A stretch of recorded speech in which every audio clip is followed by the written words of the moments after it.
झारखंड के पलामू जिले में एक रहस्यमयी जलप्रपात था जिसे लोग हिंदू जलप्रपात के नाम से जानते थे।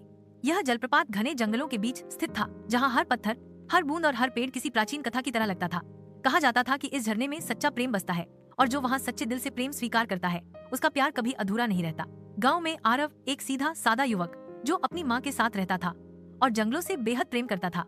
वह अक्सर अपने स्केचबुक के साथ हिंदू जलप्रपात के किनारे घंटों बैठा रहता और वहाँ की प्राकृतिक सुंदरता को अपने चित्रों में कैद करता।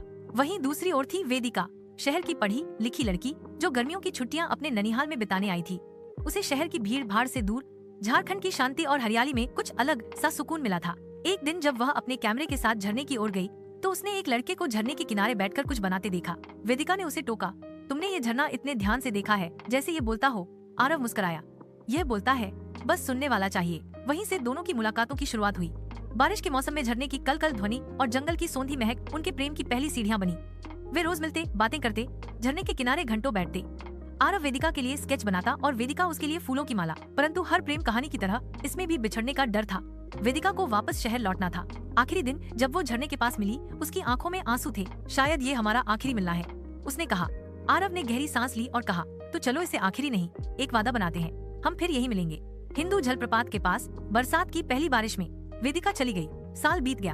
आरव हर साल बरसात की पहली फुहार में झरने के पास जाता रहा, लेकिन वेदिका नहीं आई। किंवदंती के अनुसार यदि किसी प्रेमी की प्रतीक्षा सच्ची हो तो जलप्रपात की धार एक दिन उसके प्रिय को लौटा लाती है। तीसरे साल की बारिश में आरव फिर से वहीं गया उदास मन से, लेकिन जैसे ही वो बैठा एक आवाज आई, तुम्हें अब भी याद है वो वादा? पीछे मुड़कर देखा वेदिका, भीगी जुल्फें, वही आंखें, वही मुस्कान।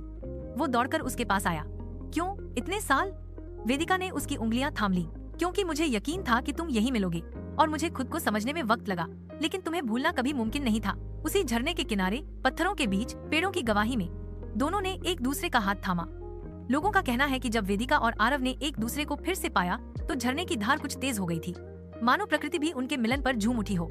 उस दिन के बाद से हर साल बरसात की पहली बारिश में गाँव के प्रेमी जोड़े हिंदू जलप्रपात पर आते हैं और वहाँ एक लाल धागा बांधते हैं, यह मानकर कि जैसे आरव और वेदिका का प्रेम अमर हुआ वैसे ही उनका भी होगा। प्लीज हमारे चैनल को लाइक और सब्सक्राइब करें ताकि उसे मजेदार वीडियो आपको मिलती रहे।